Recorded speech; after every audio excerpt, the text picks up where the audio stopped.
jadi imam, jadi suster Buddha itu selalu punya pekerjaan. Nggak usah mencari. Jadi, betul. Pimpinan selalu sudah memberikan pekerjaan, memberikan tugas.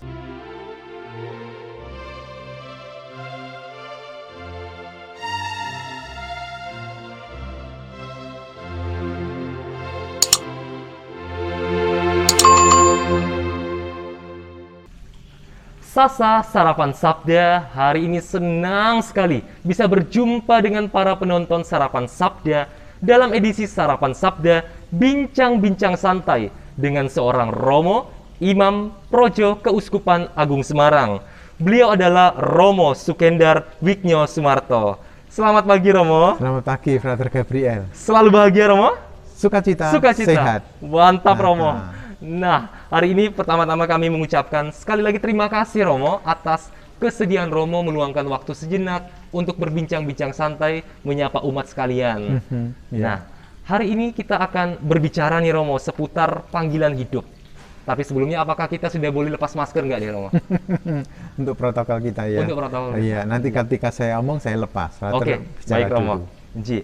Nah, sebagai tim animator panggilan Keuskupan Agung Semarang, kira-kira bagaimana sih Romo panjenengan ini mencoba untuk menghidupkan panggilan di hati kaum beriman? Monggo Romo.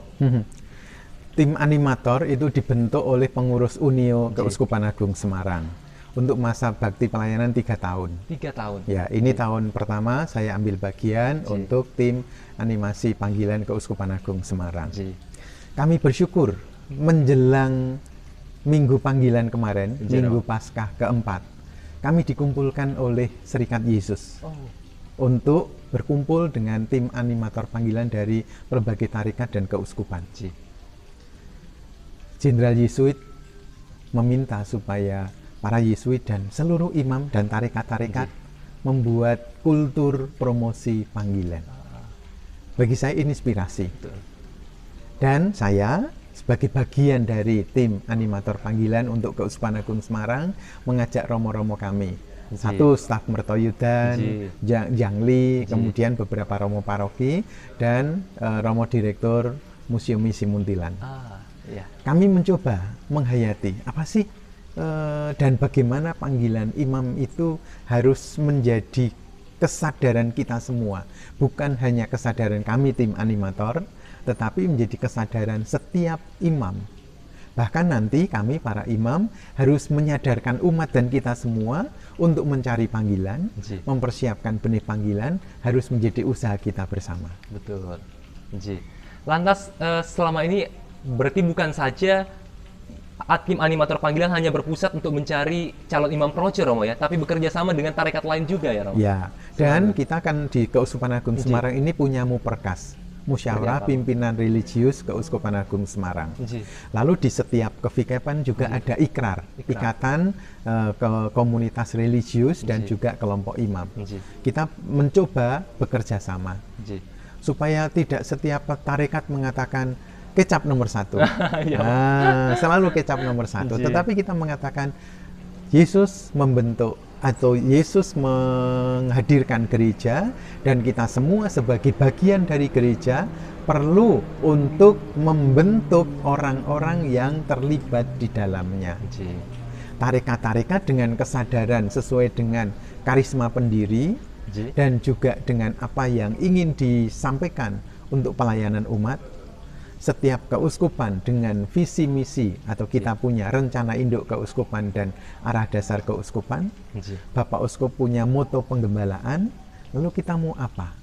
Untuk membentuk gereja kita, untuk membentuk masyarakat kita, dan mempersiapkan calon-calon tenaga inti untuk pelayanan gereja. Betul.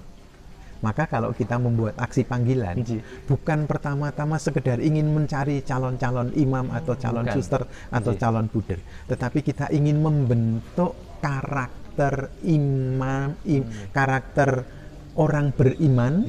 Lalu dari situ orang-orang itu disadarkan, oh ternyata saya punya kekuatan ini, punya anugerah ini, saya bisa mempersembahkan hidup saya entah menjadi imam, bruder, suster atau menjadi rasul awam, menjadi bapak keluarga. Betul. Baik Romo, berbicara kembali tentang animator panggilan atau aksi panggilan tadi. Nah, selama ini kalau ada aksi panggilan biasanya tarekat-tarekat religius atau juga dari keuskupan sendiri hanya berbicara soal senang-senangnya saja. Nah, dalam edisi kali ini ada yang spesial. Kita akan berbicara juga tentang dukanya, Romo. Nah, yang mungkin banyak umat yang penasaran, sebenarnya apa sih yang menjadi ketakutan terbesar atau sesuatu yang tidak mengenakkan dari hidup imamat itu? Monggo, Romo. Ya, bagian itu harus ditempatkan dulu dalam kerangka ini. Kita mau membentuk gereja macam apa? Betul. Kita mau mengajak umat dan menghadirkan orang-orang muda dan keluarga-keluarga menghadapi situasi zaman ini. Macam apa? Supaya dari sana lalu kita bisa mengatakan, hidup imamat itu enak loh, menjadi suster buder itu enak ya. Masing-masing punya tantangannya. Membangun keluarga, berprofesi tertentu, masing-masing punya tantangannya. Ya, dalam konteks itu lalu kita bisa mengatakan yang ditampilkan, yang disampaikan sebagai panggilan imamat, panggilan religius itu menyenangkan, tetapi masing-masing juga punya tantangannya. Tantangannya apa? Untuk formasi kita mempunyai 4 bidang. Apa saja, Romo? Yaitu bidang kemanusiaan. Menjadi dewasa dalam manusiawi Kristiani. Betul. Kemudian sisi kerohanian, diolah dalam hidup kerohanian kita. Keluarga-keluarga saya kira juga membentuk sisi kemanusiaan, lalu kerohanian. Lalu yang ketiga, intelektualitas. Karena kalau nanti menjadi imam, bruder, suster, menjadi bapak keluarga, menjadi orang yang berprofesi, tapi tidak cukup bisa menggunakan intelektualitasnya, tidak bisa. Maka lalu ditambah yang keempat, kemampuan kita berrelasi. Bahasa kita dalam formasi berpastoral. Kemampuan kita menjalin koneksitas. Kemampuan kita pada zaman sekarang ini harus menggunakan sarana-sarana media. Bagaimana itu semua digunakan? Nah, dari keempat bidang itu, lalu kita bisa melihat bagaimana membentuk kepribadian yang integral. Betul. Nah, Romo, tadi Romo sudah mengatakan ternyata tidak cukup ya, Romo. Ada 4 bidang yang harus juga dipenuhi itu. Lalu kita sudah berbicara soal duka. Mungkin teman-teman juga sudah mengetahui apa sih duka menjadi seorang imam. Nah, sekarang yang sering didengung-dengungkan, Romo, sukacita menjadi seorang imam apa, Romo? Monggo. Sukacita. Jadi imam, jadi suster buder itu selalu punya pekerjaan. Tidak usah mencari. Pimpinan selalu sudah memberikan pekerjaan, memberikan tugas. Tidak usah membuat rumah. Sudah dibuatkan rumah. Pasturan, biara, tempat karya. Tidak usah berpikir soal fasilitas. Umat membantu, tarekat menyediakan. Itu semua untuk apa? Memudahkan pelayanan.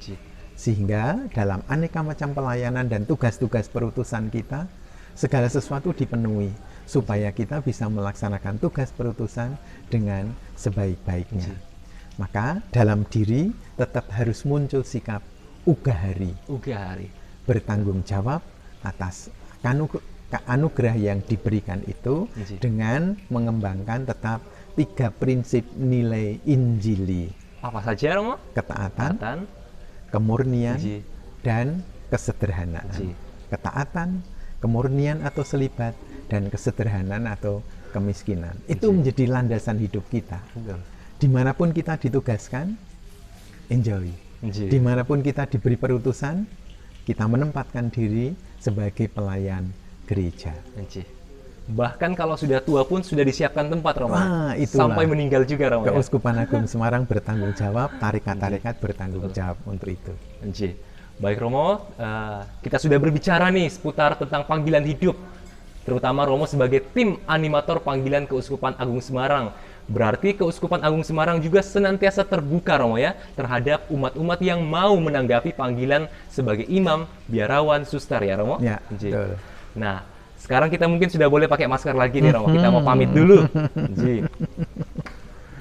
Nah, sahabat Sarapan Sabda, demikianlah cerita-cerita, bincang-bincang santai bersama dengan Romo Sukendar. Semoga ini dapat menginspirasi semua umat untuk mau terlibat menanggapi panggilan Tuhan dan juga mengajak kaum muda anak-anaknya untuk menanggapi panggilan hidup.